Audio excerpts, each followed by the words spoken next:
So that means it's really all on you to read them comics. Yeah, that shit weird. I don't know why. I I don't know why I do it that. does that, bro. That shit weird as fuck. You know what's crazy? Let me exit and come back in and see if it fixes it. Stay on live. I'm gonna Yeah, come back in. for sure.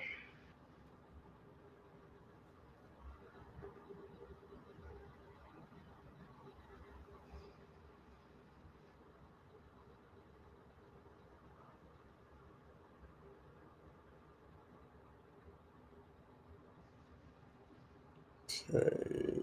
Dun, dun, dun.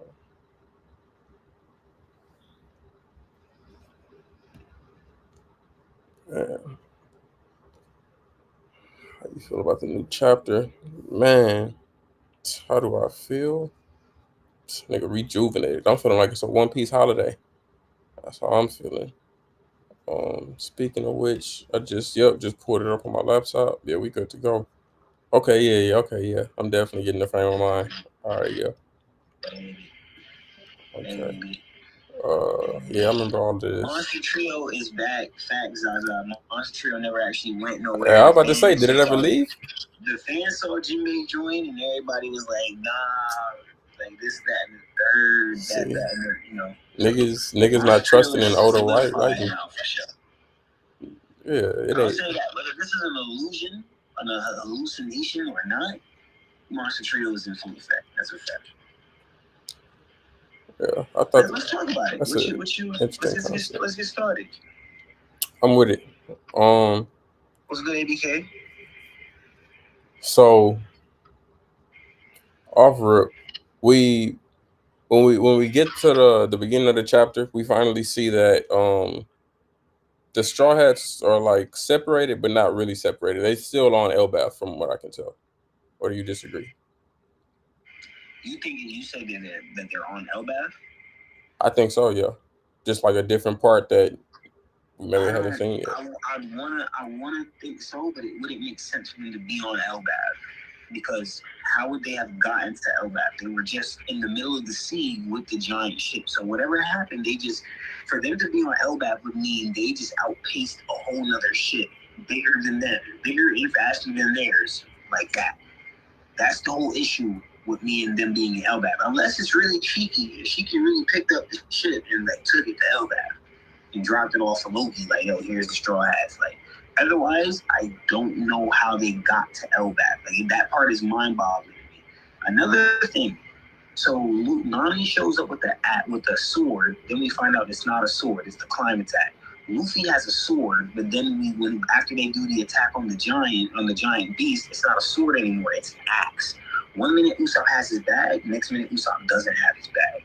Sanji literally powers up Ifrit with his right leg, but kicks the beast with his left leg. There's too many uncanny, this isn't right moments in the chapter. And I don't think Oda's just messing up as he goes. I think this is legit. Like, to me, this may be some type of hallucination, maybe some type of genjutsu on Nami's behalf. Because even she said, I'd even take Usopp.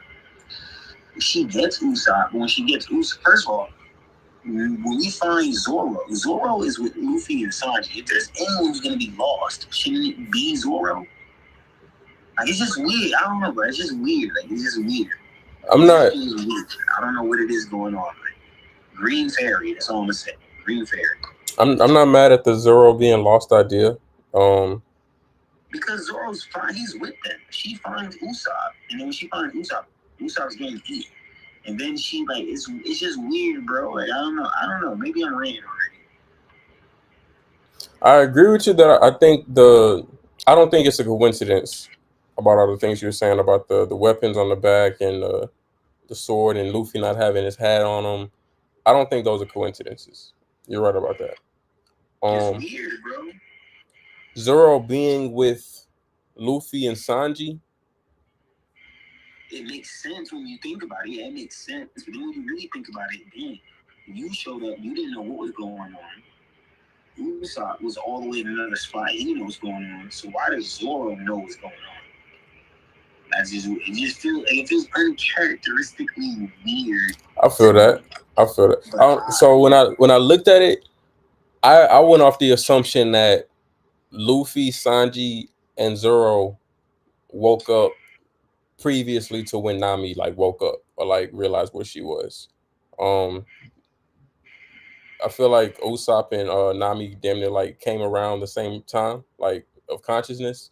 So in my mind, Zoro, Luffy, and Sanji just were like they woke up maybe an hour or so before them and were just like scavenging around together, probably looking for the crew type shit.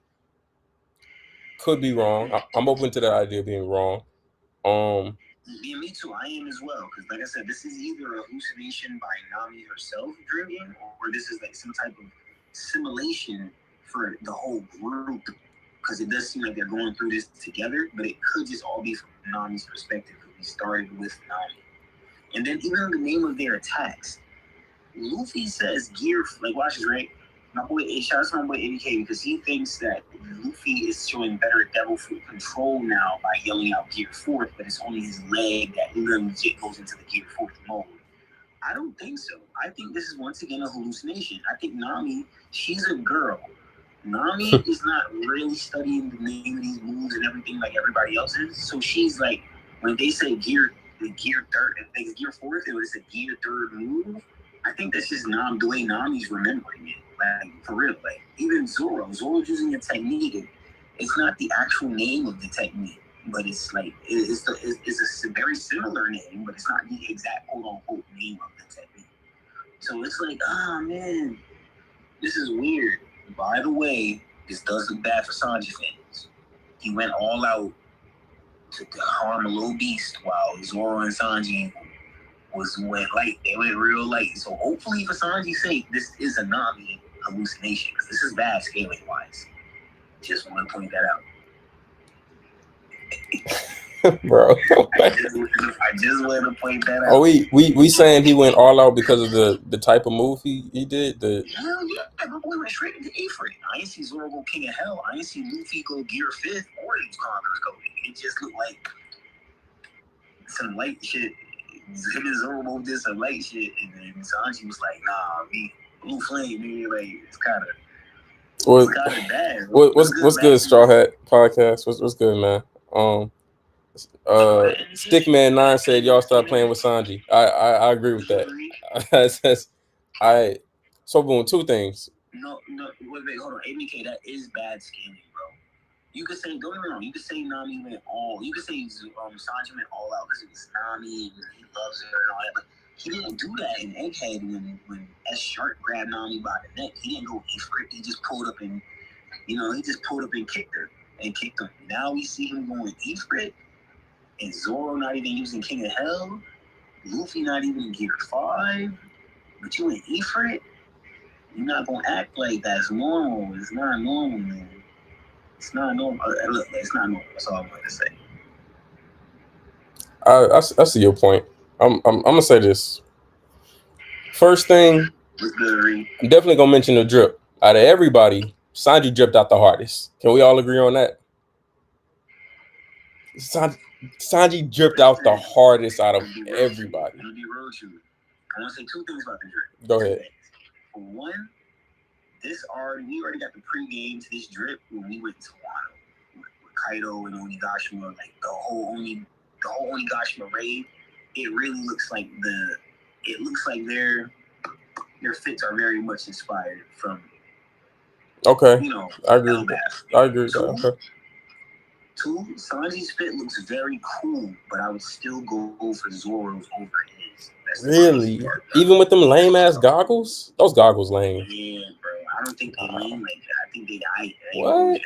Yeah, I feel like how they sitting up upright on his nose is what's making them lame. See, look, shout out to Zaza. He said, "Nah, Zoro got him beat. The shades he got on. He got those shits on, bro." See, look, Cray said it too. Zoro fit hard. He got that shit on, my boy. He got that shit on. I ain't say his fit not hard. I said the goggles not hard. I'm not fucking with the goggles. Sanji got the stiff, especially for where we supposedly at for like an Elbaf fit. Sanji got that shit on. You say that. They all look lit. Fair enough. So I would just go Zoro over Sanji, but I ain't mad at it. I ain't mad at it. I will say this though. When I went into reading like the hallucination theories, Because it's a strong, huge chance that's the case. Because literally, Oda doesn't put things. I think it's a hallucination or assimilation, something like that. There's too many chapters. There's too many mess ups in one chapter for me to just think Oda and the editors let this happen and put this out. Like, yeah, fuck it, read it. Like, no. The last time he did that, he apologized on the cover of the chapter. You feel me? I'm just saying, the whole thing with, and it's just weird because, like I said, when we first see Nami, it looks like a sword, but then we learn it's not a sword; it's the climate tag. We see Usopp with his bag, but then when he gets hit, there's no bag. We see Luffy pulls up and he has a sword. First, when Luffy pulls up, there's a sword on his back. After he kicks the beast and he's standing on the beast, it's not a sword anymore; it's an axe. Right. I just think it's weird, bro. Like, it's just weird. It's too many chapter mess ups. It's too many mess ups in one segment of the chapter. Like, think about this, because the rest of the chapter we go on, there's no mistakes like that. It's only that part. That's just weird. I feel you. Zaza says you wildin'. Bro, Zero. Yeah. Sawhead podcast says Sanji drip is definitely hard, especially with the sword on. I'm rocking with it. But yeah, I'm in agreement because, like I said, I don't think Oda's just gonna put like breadcrumbs in a manga panel before, because I think it was it 11/26 maybe, I don't know. But when the Giants were referring to the alcohol that they were drinking, they were like, "Hey, this shit is strong." So, you know, some shit might. And the dude that told him that looks sus as hell. Me and Reed was saying that last week on his podcast. The dude that told him he was Green Fairy. He looked like an op himself, bro. He was working for Loki on the low, and he like, all right, but these new giant pirates. Dorian Bragi ain't been around for a minute, so we done got a new giant on crew that's probably not really for them. But that's high speculation. Okay. High speculation, and I ain't even high yet. It's crazy. So when I read the hallucination theory, I noticed I went back and I noticed all the like breadcrumbs everybody was saying, like the sword and Luffy saying Gear 4 and all that stuff. I can send you a whole pen where everything's run out. Definitely. Identifying each and every mistake. Because there are a lot of mistakes, and Oda really just don't be making mistakes like that.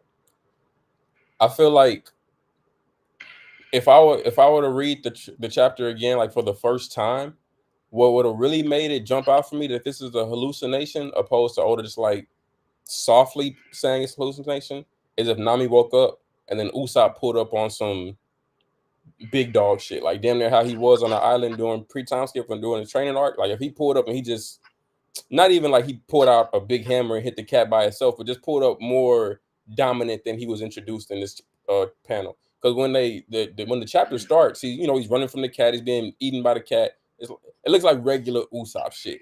So if he had started the chapter off like Usopp a complete 180, I would have been like, okay, this is kind of strange. Like I'm expecting Usopp to get his flowers on this arc, but not this quickly. Right. But the more I read the theories and I hear people talk about all the mistakes made, I definitely still see the inconsistencies that Oda isn't known for making.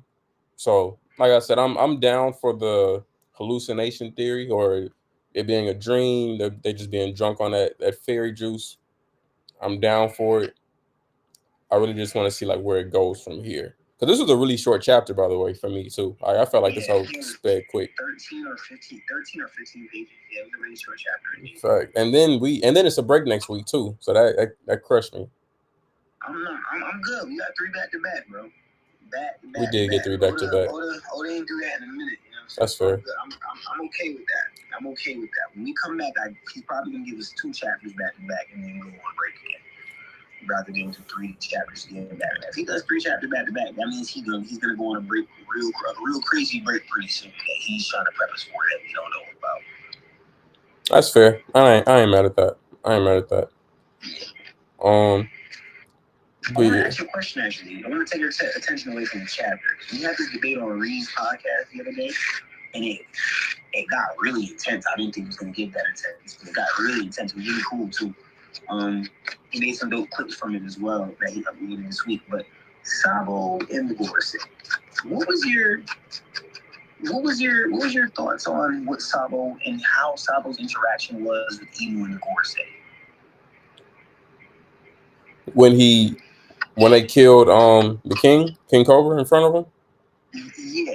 Okay. Let me get to the bread and butter and stop beating around the bush. So, do you think Sabo's? What do you think Sabo's intentions were going into the chamber with the Gorse, Cobra, and Emu? I feel like his intentions were just like eavesdropping. I feel like Sabo didn't know what he was gonna find out when he pulled up. Okay, that's basically what I was saying. I'm not gonna get all hyped because you're agreeing with me. I'm gonna wait until you really strike home if it comes out as making. Okay. So my whole thing was it was reconnaissance. He literally watched the episode. He heard them talking about this whole room that he had no idea about in the first place. Yeah, facts. So he wanted to do reconnaissance. He wanted to go and find out what was going on. So he eavesdropped. He got inside the room, this, that, and third. I don't think his intentions were to ever full on fight the Gorse or Emu. No. Yeah. The same face you're making is the same face I was making, for sure. Yeah. For sure. Yeah. But, you know, I'm a know-it-all, so I don't like co-signing myself because people already said I do too much bad in the first place. Right. So I don't think he was ever intending on fighting those guys. He saw what was going on. He heard, and when he realized that, he even said it. He said, "Yo, the vibe has gotten a whole lot more obvious." Then he attacks with the Fire Fist after Cobra goes down. Mm-hmm. And then he realizes, dang, that wasn't gonna. He intended to take them out with it. It didn't work. Then he rolls a flame fence and was ready to get out of there. He never actually intended to fight the Gorse. He rook-checked Emu because Emu was there and something to do. He never rook-checked Emu to say, hey, I'm gonna defeat Emu right now. He shot his shot when he was right there for the chance to shoot a shot. He wants to get Cobra and go. You can't just grab the guy and dip without providing a distraction for the ops in the first place. Yeah. That's how I look at it. How do you feel about it? I mean, damn near what you said. I feel like when he put the fence up, I feel like as soon as he jumped out, his main like thought process was, let's get King Cobra out of here. Let's dip. I don't think that he even believed he could take on. Well, I won't say that because he don't know who Emu is. He didn't know who Emu was going into the room. Okay, that's what I'm saying. I would have been okay with the whole line. I feel you, Straw Hat. I'm not even mad. Yo, Reed, I feel you. I'm not even mad at you. My whole thing is that he didn't know about an Emu in the first place. Yeah. Because he even was like, yo, Dragon, there's someone who actually sits on the throne. He had no idea who Emu was. Right. So I don't think he went there to box Emu because he didn't know Emu existed. Then you have the Gorse. He didn't even know the chamber existed. So I don't think he went there to fight, period. If he went there to fight, and it was 5 dudes that he was legit going to fight, and he knew of the demonic power of these 5 dudes, he was just with other Revolutionary Army captains. He could have told Karasu to pull up. He could have told Morley Underground to pull up. He could have had Lindbergh with the science shit pulling up. He didn't do none of that because it was not his intention to full-on fight. Yeah. He never intended to do that. It was just for reconnaissance. He wanted to snoop and see what was going on. He ended up fucking around finding out. Yes, oh shit, they dropping world-class lore in here. Mm-hmm. This, that, and third. Blah, blah, blah, blah, blah, blah. Then he did what he did and got out of here. I don't think he ever fully intended to fight him. That's just me. I think the debate was, if I'm Zaza or Bree, you could correct me if I'm wrong. I think the whole moral point of the debate was Sabo there? Did he intend on fully fighting the Gorse? And I just never thought. Sound like a dummy mission. Fully fighting the Gorse at all. That was never my intent. My thought. Yeah, I don't see Sabo. We all know Sabo's a smart guy. He's not. If we was talking about like Ace or something, like a crash out, okay, that would maybe we could talk about it. But Sabo, he's too like strategic for that. He's not gonna just want to jump into a 1v6 with some of the strongest. I said, yo, listen, because don't get me wrong. Shout out to Wayne. He was like, hey, he hit them with a fire fist, so he must have intended on fighting. And I was like, no. I mean, he sees people there, and he just body a defensive man in a wheelchair. Yeah, giving him a fire fist, bro. If I'm gonna do anything, I'm gonna give him a fire fist. Yeah, I gotta make my presence known. Cause I can't just come in, grab Cobra, then just run out. I gotta like. Wait, Trey, you're misunderstanding. He did say he was going to attack them. When you're talking about that, I think you're talking about when he gave them the fire. When he gave them the fire fist. When he gave them the fire fist, he never declared like, "Oh, I'm gonna destroy the Gorse." He never said, "Oh, I'm gonna violate Gorosei. He gave him Fire Fist, and then he said, "Oh, I intended to take you all out with that," because he's thinking they're just regular old men. He's gonna do what he does, and then it goes by. Like I said, he fucked around and found out they're not old men; they're demons. Everybody keeps telling me he knew about them already, and I said, "How? Well, if he knew about them already, what was the whole point of saying? Who would have thought?" Hell would have been at the top of the world. What would have been the point of saying that if he had already known? Yeah. What would be the point of telling Dragon there's someone that sits on an empty throne if he had already known? Facts. I'm just saying there's no point in saying these things if, like, the narrative is telling us. You know what I'm saying? Like, it's the narrative. The narrative is telling us, hey, he's surprised. This wasn't something he calculated, he accounted for. But he definitely made moves according to what the moment called for. Yes. For sure. If Sabo really intended on fighting him, like you said, he would have crashed out like Ace. He didn't do that. He said, "I bet these niggas is like that. We gotta go." Yeah, and for the Straw Hat podcast, he didn't even know if he should say Luffy or not, because he didn't even know. He knew Cobra was a good king, but he didn't know what, like, if he needed to be saved or not. He even asked me, "Say, yo, how do you know Luffy?" "Oh, okay, Luffy's an ally. Bet, I got you then." If Luffy wasn't an ally, would he have even saved Cobra in that moment? I don't know. I'd want to say yes. Interesting question, huh? I'd want to say yes just because Sabo's an admirable guy, and this nigga's defenseless and in a wheelchair getting jumped. So I'd want to say yes. But to the Straw Hat podcast, you say your main problem is how long he sat there talking instead of running. I completely agree with you there. I completely agree. You said it's confusing. He said it's a snatch and grab. If he would have legit sent another Fire Fist or did like Entei, like Ace did, he put up a Fire Fence. No, facts. I feel like literally. That's only an attack used for when defense is being given. Like, Ace wanted his crew to escape when he first met up with Whitebeard. What did Ace do? Flame fence, so his crew can get away. Yeah. That's the whole point of the attack. So people it's used as a stall tactic so people can get away. That's what he did. No, dead ass. You just got to chop that up to bad pacing. The talk was a bit out of the box. Like, yo, why you say you're talking? You gotta go. That's just Toei pacing. But that's what I said. Because when I watched it, I was like, "What are we doing? We gotta."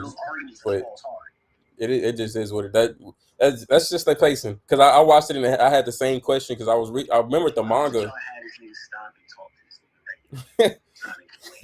I thought it was strange. But that's it, though. I never thought he fully intended to fight like that. I just can't agree with that, knowing that he's not that type. He's not even that type of character to be. Oh, I'm just gonna full go ahead and fight the guys. 1v6, nah. Ninja Boy probably didn't even remember Cobra. He could be right. Shit, I'm glad that Ninja Boy got beat up. Go regroup, pump, and talk to Dragon. Okay, that's just typical Zaza Slinger. Yeah, that's you just trolling. I don't, cause now you talking down on his body like Sabo not one of them. Like he not as strong as he is. So that's kind of just, I don't know. That's kind of crazy. But it's okay. You know what's crazy? Because my guy Trick was on, and he actually, like, I'm a Sabo diehard. You know how I am, Sabo.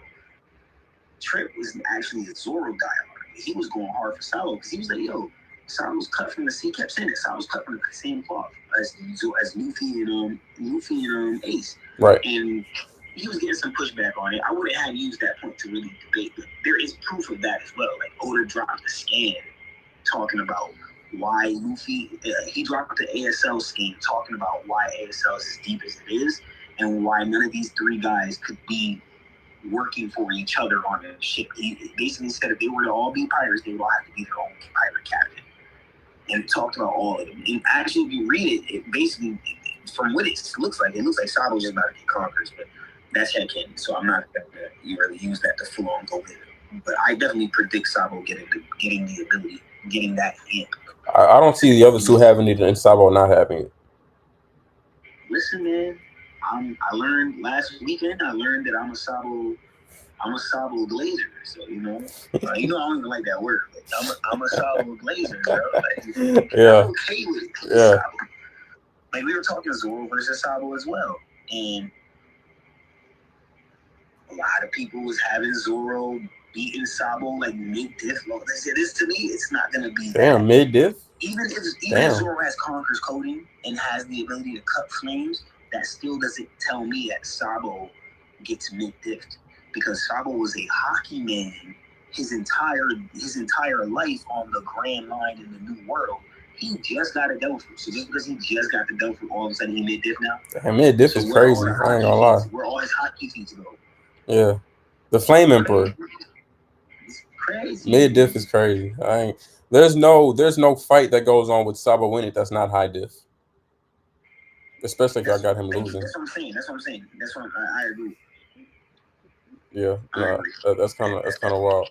So I believe Fuji could have mid diffed him if he wanted to, but only Fuji at that moment. At that moment in time, yeah. Okay, that's what. Yeah. He had decided not to hold back. That's it. He holding back the whole arc. Sabo even asked him like, "Yo, bro, you're an admiral. You know you're stronger than this. Why are you holding back?" For sure. Even Vice Admiral Maynard was like, "Yo, he should have been dealt with this guy. Why is he still fighting him now?" Like, for sure. It was pointed out plenty of times in Dressrosa that Fuji was a well-capable combatant. I don't want to make fun of the story. No, yeah, because Sabo back then is a different Sabo right now. Like Dressrosa Sabo and today's Sabo, those two different Sabos. Yeah, okay, look, read. That is not an issue. Fact, it would definitely give him a whole lot of problems. Like his flavoring is giving Sabo problems. That's why I said I got Zoro. That's why I said if you have Zoro winning, it still can't be a mid diff though. That's the only issue. I'm going high diff at least because he could choose not to use his devil fruit. He was the number 2 of the Revolutionary Army with purely Haki alone. Remember that. Please remember this, guys. Purely Haki alone. Yeah, because to minimize that would damn near be like minimizing Dragon as the number 1 for the Revolutionary. So we can't do that. You're here with me, Coach. You're here with me. Nah, yeah, for sure. I feel like it's just because like right now when we look at Sabo, he's synonymous with the flame fruit. That's kind of like that's the only thing we see about him. But we got to remember when we first got introduced to him after him like resurfacing again, bro pulled out the dragon claw. He's been training Fishman karate. He's been on his shit far before. Zoro, like I always talk about this. Sabo as a kid is doing Nami's training as a navigator. He's literally training, reading books and research on some archaeologist Robin shit. He's even same Zoro is literally seen as a kid picking up a boulder, working out, exercising with it. Sabo was with the Revolutionary Army as a kid with a big ass boulder on his back doing 1-arm push-ups. We have to acknowledge these things, man. The guy is like that. I'm not gonna sit here and keep ranting that he's like that. Sabo is not someone to be fully slept on, bro. I just think that end of series, Sabo might be, if not the best Logia user in the show. Yeah, Sabo might be probably the best Logia user in the show because I don't think, as far as Aokiji, Sakazuki, Kizaru, I do think something has to happen to that old generation, with that current generation of admirals that they have to get gone because end of series they can't still be around. You think they're gonna die? I don't know. Die, retire, get retired, whatever. Whichever one. But I definitely have it being that Smoker is gonna be that. For sure. I have it that Crocodile is probably going to be one of, if there is a Yonko system end of series, like if there's a Pirate King and there's other formidable pirates that are on the seas, I think it'll be, if Law comes back as a pirate, it'll be Kid, Law, Croco, Karakuri. That's how I got that going. So I still don't know Ikino. I still got him, in my opinion. Oh, no. Ikino is still good. I'm talking about end of series. End of series, Sabo will surpass Sakazuki.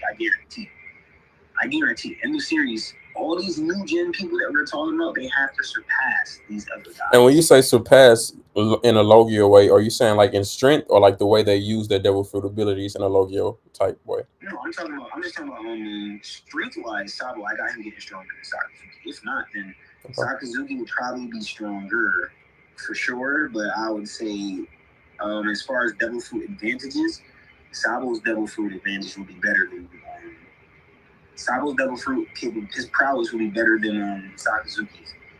Because Sakazuki would have him, the only thing that Magu is for his destructive capabilities. Like, you can't fight someone with the magma fruit because you can't come out of that fight unscathed. That's the problem. You get what I'm saying? Sabo has, go ahead. I was going to say, where do you range Magellan on this chart of low gear. He's not on this chart. He's a paramecium, and for good reason, because he beat gas. Okay. All right, for sure. He would need new feats because he has pre-time skip feats, which are like no or the hockey. They some pretty big feats though. But like how? Shit. Taking on Blackbeard. Well, Blackbeard and half of his crew. Really in one. He damn near one shot at him. They spun. Blackbeard and Shuri, they spun the block and jumped that nigga, right? Like, you talking about post time skip, right? No. It's still pre-time skip. Watch the enemy read for it. They literally say Magellan got beaten up by the Blackbeard pirates. The guy is reporting to Sengoku, and Sengoku sitting there at the end of the report talking. He's like, "Yo, Blackbeard pirates, blah blah blah, impel down prisoners level 6. Magellan fucked up, severely injured." They spun the block on that nigga, bro. Okay, all right. I'm not mad at that. Real Blackbeard pirate shit. Black Air Force energy. I rock with it. I do have a question for you though, because as soon as I read this, I really wanted to bring it up to you that week, but I could only be on for a short amount of time that week. I want to know. Let's throw Zoro out of it because I feel like it's biased just because he is a crewmate. I want to know what Bartolo did in 1126. Does that change the status for him, or like the ranking for him and number 2 for the most down pirate for Luffy? Or do you still have Bon Clay above him? Say it again.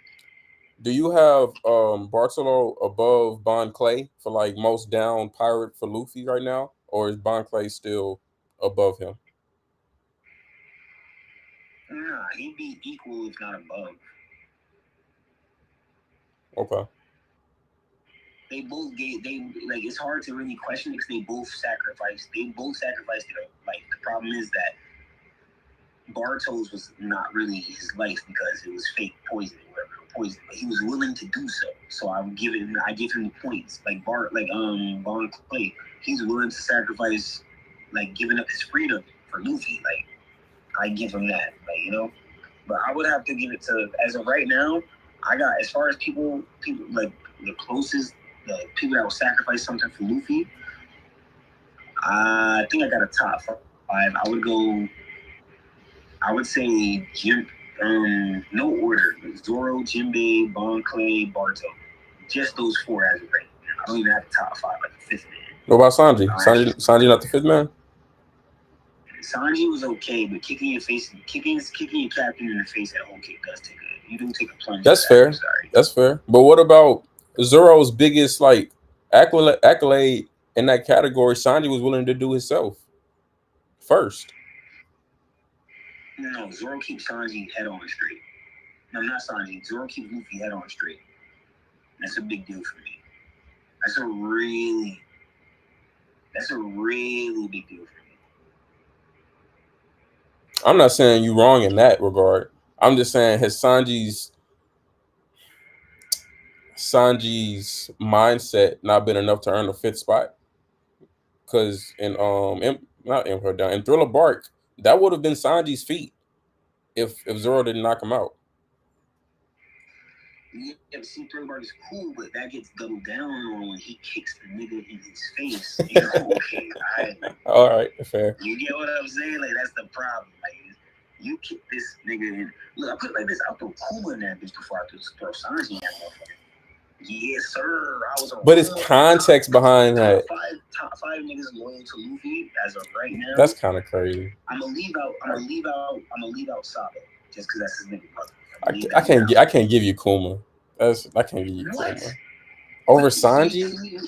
Yes, bro. Yes. What are you talking about? Yes, nigga. I can't give you. That's like me saying Kuma whooping Luffy ass in Thriller Bark. Kuma didn't whoop Luffy's ass in Thriller Bark. Look, after watching the Kuma flashback, we can all say Kuma was never really going to do shit to Luffy, bro. Like, we could actually say that. He just was testing his crew the whole time. Okay. He wanted to see how balanced his crew was.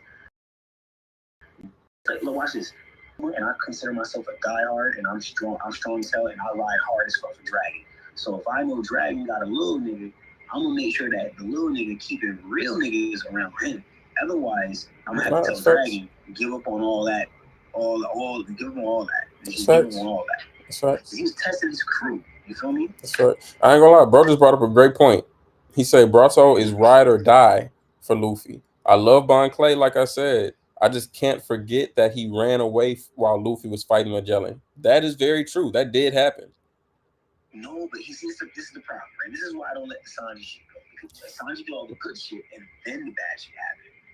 Bon Clay did that bad shit, but then came back and made sure Luffy got to Ivankov. Without a Bon Clay, we don't make out of Impel. We don't make it out of Impel down on several occasions. How do we get to Ivankov? Bon Clay. We didn't even know about Ivankov if it wasn't for Bon Clay. That's facts. Then how do we outsmart Magellan in the Navy to get onto the ship and get going? Bon Clay. We needed Bon Clay to do the clone shit and act like he was Magellan. You know what I'm saying? We needed all that shit. That's right. Without all that, then all that comes after Bon Clay has his horrible moment. You feel me? Name a moment that's happened for Sanji where it's like big straw hat energy. And not for Nami, not for Robin, for Luffy, since he kicked that nigga in the face. Since he kicked that nigga in the face. I'm just being real. I'm just being real. Sanji kept the crew together in Water 7. That's pre-time skip. I'm listening. I'm giving Sanji all that. But post-time skip, what are we giving? What's that strawberry? What are we giving Sanji? What has he done for Luffy besides cook a meal for him? And I'm okay with that because that's his job. Besides that, what has he done for Luffy outside of Whole Cake? They're actually outside of Whole Cake. In Whole Cake, there's a moment, but that's, I'm talking about outside of Whole Cake. What has Sanji done that's been like, yo, real talk? Okay. Before I answer that, I'm gonna read the chat real quick. Bro, say I get all of that. All of those great things he did. I'm just saying that Barto was way more ride or die than Bon Clay. What he did, Barto would never do. He's not wrong. You're not wrong there. I'm okay with that. Not wrong. I can agree with that. That's right. That's why I didn't put an order when I put like the loyalty. I didn't put an order because I don't know how you would want to measure the loyalty. Like, that's gonna vary person to person.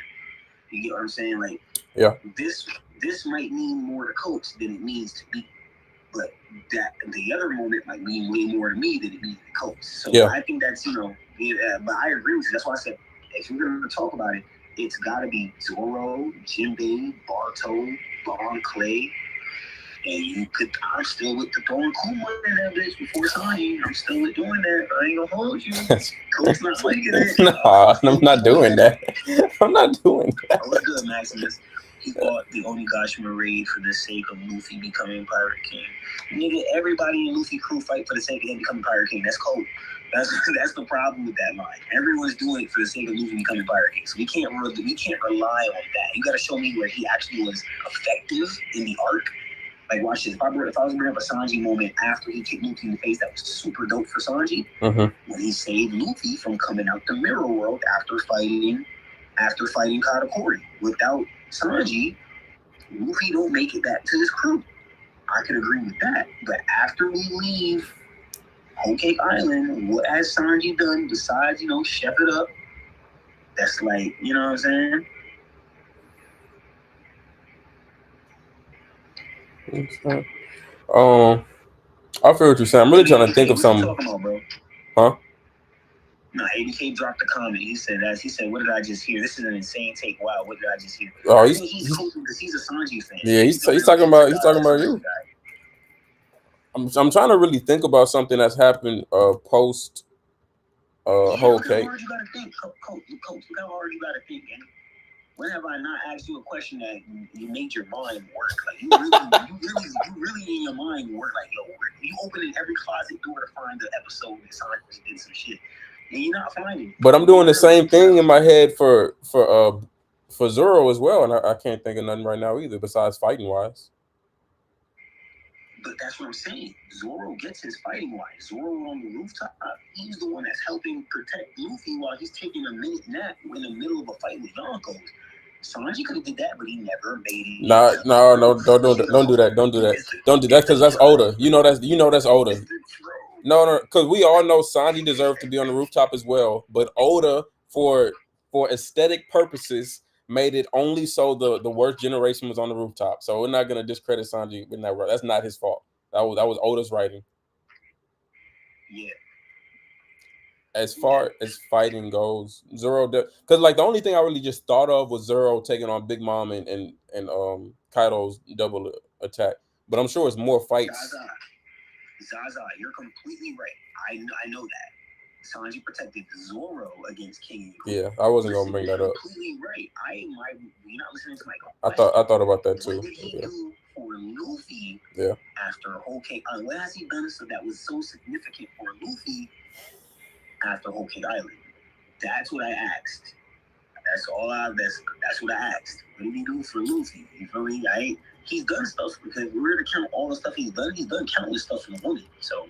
Yeah. You get me? I'm saying, what has he done for Luffy? Like, since after Whole Cake Island, when was it like, yo, Sanji, I'm so glad you did this, because otherwise, like, we don't get those moments. We just don't. We get them from Chopper. Chopper heals Luffy and Dawn. So, you know what I'm saying? We get him from Zoro. He protects Luffy. Whoa. Take his head off. Oh, my goodness. Zoro said, unhand my captain, bro. You deal with me first. Oh, my goodness. I'm just saying. When does Sanji get these feats? Oh my goodness! No, not you. I'm reading the Straw Hat Podcast comments because now I'm just getting crazy Sanji slander. That's spitting. He just wouldn't be capable of putting up a fight and just listen. Yo, read. Right now, there's probably 2 people I see in these comments that will combat the shit out of you. But just know I co-sign you like that. No. All right. So look, this is what we're gonna do. This is what I gotta say about that. Because people love to discredit Sanji with that take. There's no way you believe that, and then also side by side believe, oh well, yeah, Killer deserved to be up there too. Then what? No. Yes, Killer has durability negation. Yes. So Killer is stronger than Sanji. It doesn't matter. He has Durineg. You're missing the point. He has attacks that can bypass defenses. Durineg. Watch this. Does Killer actually need to cut Kaido? No. He hurt him via sound. That's why Kaido had he was getting internally clipped by Killer via the attack because it was durability negation. It's just like Law. When people talk about Law, you can't have a real swordsmanship conversation about Law because Law is using his devil fruit ability to get durability negation. Zoro can't just do Durineg. It's not a swordsman feat to have just Durineg. That's a devil fruit thing. Zoro has to get Conqueror's Haki. He has to get Conqueror's Coding. He has to get Armament Haki. He has to get Armament Hardening. He has to learn Ryo. These are things that he has to do because he does not have Durineg. You get what I'm saying? Law has that. Killer has that. These are people that just have it because of their facet abilities. So I'm not saying that Sanji doesn't have it. Sanji can't put up a fight with Killer. For sure, you could say that. The problem is that what Killer has in his repertoire is legit something that you would need to have something in order to deal with that.